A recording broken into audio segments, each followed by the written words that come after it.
Hello, everyone. I know the major talk in the markets is what's happening with our institutions, banking. Is our money safe? How did this happen at SVB? What's the Fed going to do in light of it? Is it going to change course? And we have the Fed guy with us today, Joseph Wang. What great timing for us to have a conversation today, Joseph. Thanks for being here. Thanks for inviting me. It's a pleasure to be here. And it's been such an exciting week, right? Yeah, Nonstop excitement. yeah. So, the excitement happening, starting with SVB. And, Joseph, before we start talking about the markets, I'd first like to acknowledge that the last time we talked, you were buying S&P puts, and that's when we were in the fours, above 4,000. We had this big break, and you were bullish as dollar. Both calls spot on. You still believe those trends will continue? I'm still bullish the dollar, but I'm a little bit less certain about it. I'm still mildly bullish about it as well. I'm actually not bearish on the S&P or the large equity indices. Okay. Honestly, at the moment I'm long them, so I just entered Okay. in positions yesterday. So yeah. Okay. For a trade, For a trade, possibly yeah, for a for a trade. trade. What were your responsibilities at the Fed? And I know your background. You started off in law. You were, not interested in it and went to work at the Fed. What did you do? What were your job responsibilities at the Fed when you were there? Yeah, so I was a senior trader on the open markets desk. That's the Fed's Wow. trading desk. Yeah. So I did two things. One is that you basically trade on behalf of the Fed. So for me, that was mostly repo. But my other part is kind of like what you would think of as a strategist at a bank. So I would study the financial system, especially the banking system, to try to understand what's going on. Now, when you're at the Fed, this is actually a really good place to do that because you get access to enormous amounts of confidential information, and you get to actually talk to everyone. So if you're curious about why a bank is doing X or Y, you can actually call up their treasury team and ask them, and they'll talk to you. So it's a really good way to actually figure out how the underlying financial system works. Wow. What a group of mentors you had going in there. I mean, people with knowing the plumbing, which most people can't really get a handle on the plumbing and how the Fed operates. So, would you say that served you as an independent trader, having that type of background and having spent time there is an edge for you in the markets? I think, yes, understand. Well, I wouldn't say so much plumbing as in understanding two things, understanding money, just what money is, because at a high level, money is demand. If you have more money in the economy, you can buy more goods and services, and you can also buy more financial products like equities, like bonds, and so forth. So understanding money. And the second thing that was really useful to me is understanding the financial system. Because when the Fed does something, hike rates or do QE, it's trying to influence the real economy. But in practice, it's having a much bigger effect on the financial economy. So Right. understanding how changes in monetary policy feed through the various different moving pieces in the financial system has been very helpful to me. Okay. So, Joseph, and I know you're a fan of Jerome Powell. I You, am. I you, think you he's a great. I think he's a good guy. I'm happy with Jerome Powell. okay. And you have confidence in Paul that he's the right man at this point in history to be guiding us through treacherous waters that we're now in. So the Fed has a job. It's full employment and price stability. Now, Jay Powell understands this, and that's what he focuses on. There are other people in the Fed who would take the helm of the Fed and start focusing on things like CBDCs or greening the financial system or trying to get more, let's say, what do we do to keep the CBDC people out of the Fed, Joseph? I'm not looking forward to that transition, and that might be the biggest monetary story since Bretton Woods. It will be. It will be. And Okay. you may not have noticed that, but we took a big step towards that this past Yeah. week. We did that by basically guaranteeing all the deposits in the banking system. So Have we basically, nationalized the banking system, Joseph? we've got one step forward towards that, two ways. Okay. We took away their interest rate risk, and we also took away, we added deposit insurance to everyone. So guaranteed their deposit liabilities. That's a kind of a big step that no one seems to be talking about. Yeah, it's a very major change, a new paradigm. People, I guess, do not have to worry about losing money in the bank. They're probably just going to have to be concerned with what will that money buy eventually because of this. I want to stand in defense of Powell, who's taking heat for the failure at SVB, because if I was long bonds a year and a half ago and I was still long bonds, no one should bail me out for a bad decision to not only be the wrong way in the market, but to stay the wrong way in the market, when it's being so broadly telegraphed by Jay Powell what their intentions were and what they were doing. Why on earth did risk managers just stay net long bonds when rates were at the lowest level a year and a half ago since the Civil War, Joseph? Is it Um, really Jay Powell, or is it mismanaged? It's risk management at these banks that's the problem. Listen, the Fed has their job. They have, inflation and full employment. Their tools are interest rates. That's what they do. That's what they care about. That's the world that you live in. And as an investor or as a bank, you got to manage around that. So, if the Fed does something and you lose money, that's really on you. For blaming the Fed, that's just tremendously irresponsible and honestly downright stupid. But I'm hearing that narrative, the Fed hadn't done what it did. People wouldn't have 70% losses on principal in certain bond products. But And you know what? Some people made a lot of money shorting bonds. It's just that's because right. those guys are just uh, not good at their jobs. Yeah, they weren't hedged at all. They didn't shorten duration. So I mean, the bad is on them and any other bank that's managed that way. So the big question now, Joseph, I don't know, did the ECB move? What did they do? Yeah, they moved today. For you guys who don't know, the ECB is the ECB has a very tough problem. They have pretty high inflation in the Eurozone. It looks like it's broadening out. Before, a lot of it was driven by energy. As we know, gas prices went high a lot, but the inflation gradually broadened out such that it's showing up in all other segments that are not directly related to energy. So they were in a tough position and they hiked 50 basis points, which is what They they went 50. promised. Yeah, they went Okay. 50. Okay. Is Yeah, that a foreshadowing? A lot of people are saying that smart people saying that the Fed has to pause because of this. And I'm thinking, and tell me if I'm off, that if the Fed paused, it would say to the markets that the Fed is panicked.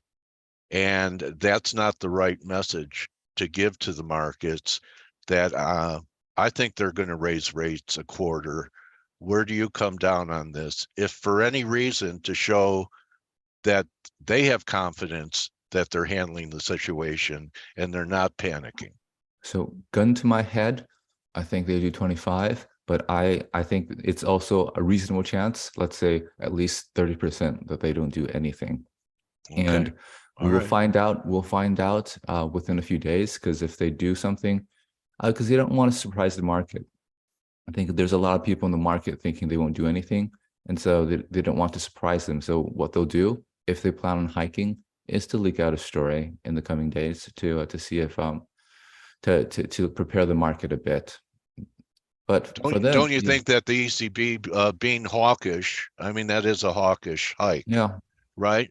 Well, no, Kind of. I didn't watch their press conference, so it's really hard to Okay. say. Maybe they Okay. can manage expectations to make it a dovish hike, to Okay. suggest that they can do 50 and no more.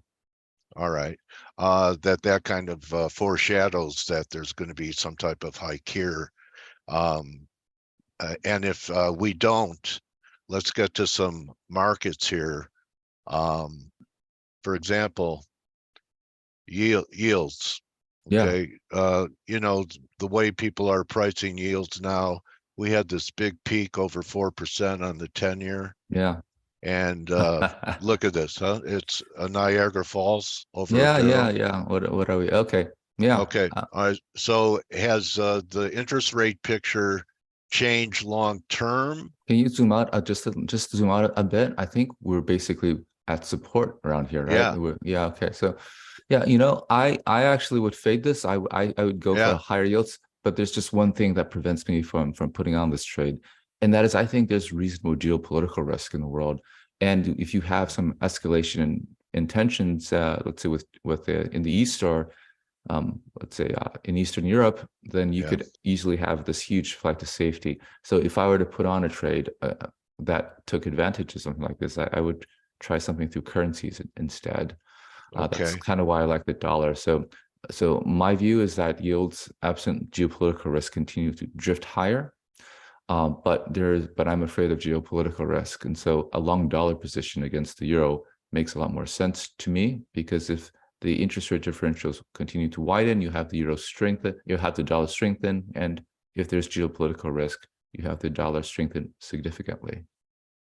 Okay. So So it's interesting you bring that up because I was talking to some traders about this, and I can't rule out one more push up in the euro, like to 108. I think it's possible. yeah, The pound didn't give up as much as the euro. I think we could have another rally there. yeah, And my take on the dollar is this bounce that we've had from par and a half. This is yeah, where you turn constructive here, Joseph. yeah, And we rallied about 500 points. yeah. That what we do is this was just a pullback, and we get one more pullback to like 2.5, and then we do this again. Hmm. Okay, so Yeah, that could uh, happen. I I'd mean, I'd favor buying a break in the dollar as well. yeah, And you would do it through shorting currency. So the I, point I was going to bring up is, even if there is another jiggle yeah. to the upside, here's what some people are starting to talk about. Maybe I need to go to monthly. Yeah, basically they're calling this a bit of a head and shoulders, and that's what Mm, we tested here, that there's a head and shoulders formation mm. uh, going on here. You're looking for parity on. I am. I am. Okay. Good thing about this is that there's you get a little bit of a carry if you short the euro against the dollar or buy the dollar against the euro. Okay. Not a lot, but something.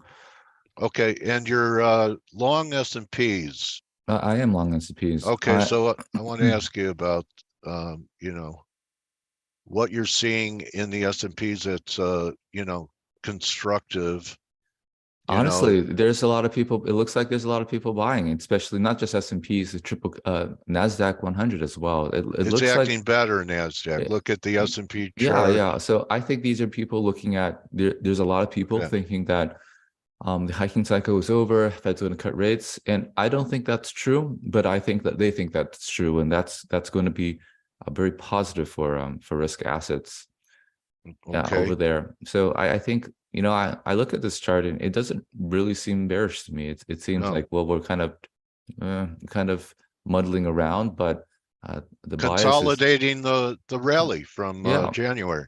and And we'll look at something very interest rate sensitive, um, semiconductors. yeah. So the semiconductors, during this panic under 3,900, and the S&Ps didn't really give up any ground. Hmm.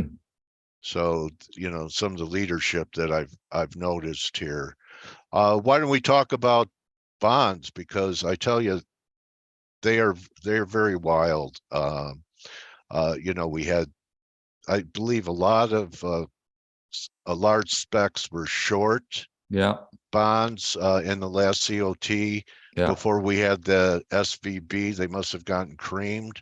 Hmm. Um, Here's a TLT. Yeah. So it looks like it's threatening a breakout here, Joseph. It does. Uh, It does. I don't believe it. I don't believe it. I okay. think that the bonds, these guys, there's a lot of people out there who are scared, who think that we have some kind of deep recession or some kind of financial crisis in the banking sector. I'm pretty certain the banking sector is fine. The recession, I'm not as sure of, but listen, data just came out today. Jobs continue to be very strong. Housing starts rebooting. Now, we just had interest rates go down a lot. That's Yeah. basically cutting rates. So you could easily see things like housing begin to reaccelerate again. You could easily see anything that's interest rate sensitive, like let's say auto loans, or let's say corporations borrowing to go do whatever they do. You could see that accelerating again as well. So Now, everything, the whole battle then is lost on the yeah, inflation fight, if that's the case. So really, is that what's happening now? That inflation will now take a back seat to solvency and liquidity to keep the system floating. I And don't we think give up there's the inflation fight here. Listen, I don't think there's anything wrong with the banking sector. It's just still panic. Now, Silicon Valley Bank, it went under. Honestly, I looked at it closely. It's just a badly managed bank that went under. That happens, right? We Yeah. have businesses that do a bad job and they fail. That doesn't mean the entire sector is bad. So this panic that we have, I think, will shake it off, and then we'll go back to thinking about inflation. So then And long now, term, listen, they have this. go So we had some news flow in the Europe as well these past couple of days, and what Credit happened? Suisse. Yeah, Credit Suisse and the Swiss National Bank jumped out, gave them a bunch of liquidity, and that's going to be the policy playbook for everyone who has trouble. So these things, they can be solved pretty easily by the central banks. So I don't believe there's any serious problem with the banking sector. And if there is, these guys, they're willing to do whatever it takes. So the market, I think, will shake it off, and we'll go back to thinking about things like inflation and things like growth. And because the market was a bit shaken, we see interest rates lowering. That's going to reaccelerate the real economy. It's going to make things tougher for the central banks. Yeah. Okay. So do you think there's a possibility that long term, if you look at the 10-year, it had that big run to Yeah. 4, and that this could just be a correction of all the increases, and maybe we pull back to No, 320, I think we make, 3%? I think we go to 4.5 by the end of Okay. the year. So then there are great shorting opportunities setting up Yeah, listen, in notes. yeah, but when I was doing this, I would do options. I'd say you can do puts on futures or something TLT. like that, the Oh, okay. TLT, simply Yeah. because I mean, it's the same thing, but simply because there is, in my view, a non-trivial amount of geopolitical risk that could drive a very, very big I know rally in you're very bonds. you're very worried about this escalation, and that the U.S. seems like they've crossed all kinds of red lines. I guess the F-15s would be the final red Now, line, uh, that they want this proxy war, and that it may turn into more than what we have. It could turn into a hot war. I think the U.S. really wants conflict. I don't know why, but they do, and they're trying really hard to make things difficult for let's say for China and Russia to do anything but react in an aggressive way. So they're going to be honestly trying to get conflict there. Now, the U.S. is reportedly done many things that could be construed as an act of war, such as blowing up the pipeline, the Nord Stream 1 pipeline. So I think that's something, if you're willing to do that, I think you're willing to do more. So I expect them to continue to send weapons to Ukraine to fight Russia. And that's just So has that honestly, become mainstream, Joseph, that the U.S. is responsible for blowing up the pipeline? Because at the beginning, it was just really kind of conspiracy theory talk. Is it widely acknowledged now or not? I don't I don't know. I believe it, and Okay, you believe. there are Okay, many media reports. There are many reports that suggest it, yeah, but it's hard to know what the greater public believes. But yeah, I find it to be convincing, and it makes okay. sense to me. To separate Germany from Russia and any kind of alliance. All right. So any any views on gold, the ultimate money? You say money. Yeah. We've had some nice runs trading. We had a nice run from 1800. Um, every central bank in the world's accumulating it. Hmm. Uh, do you like the gold market long term? I do like it long term. But I think so I was actually looking to buy it, but I want to see a 17 handle before I do that. So I How think about how about down here, like 1780 yeah, or I could see that. I could 17? Yeah, back here. 1750, something like that. Yeah, that's what that's when I would be buying. I wouldn't I wouldn't buy here. And Um, silver's weaker. Is that because economic you fundamentals know, affected? Huh? silver's a crazy metal. You know, it does a lot of things. Yeah. Do you So like silver? here I don't. I Okay. wanted to go back down and test that lower channel there that you have. So I want to see like an 18 Okay. before I'm happy. Okay. So I think we can go back down. We can go around 18. That, That's where strong support is. We see that over the past year. yeah. And then I'd be interested in it, but not at O- 22. Okay. And that kind of ties in with your call on the for parity on the euro. Yeah, that's That right. it that will have one more flush in silver to retest the lows. That's right. What a great interview, Joseph. And I know that you mainly talk about it because let me ask you this. To other people that you talk to, and I know you're on a lot of different channels, do you really talk about the markets as much as you do when you get together with me? No, no. I love talking about the markets. Yeah, I mean they want you to teach central banking 101 on their interviews, right? Yeah, yeah, yeah. We never talk about charts and stuff like that, but All right. in real All life, right. that's actually what I do. And I love pulling it out of you, and I consider it important in my intelligence gathering when I talk to you, what your views are. So you're an asset to me, and I believe to anyone that hears your voice. I think that people should follow you at the minimum at Fed Guide 12. And if you want to know what Joseph learned at the Fed, he's sharing it. And Yeah, check this out. is I have yeah. two Go. and got my blog, and also if you scroll down, you can see that I have a book and also an online course about macro trading. So if you guys are interested, check it out. There it is. Okay. Joseph Wang, thank you, my trading warrior brother, for your time and edifying our community today. It really crystallized some things for listeners and for myself. Great deal. All right, guys. All right. Good. Happy hunting. All right. Good hunting. Joseph Wang, everybody. See you guys later. I'll be Bye. back on with Mike in a little bit. Thanks again, Joseph.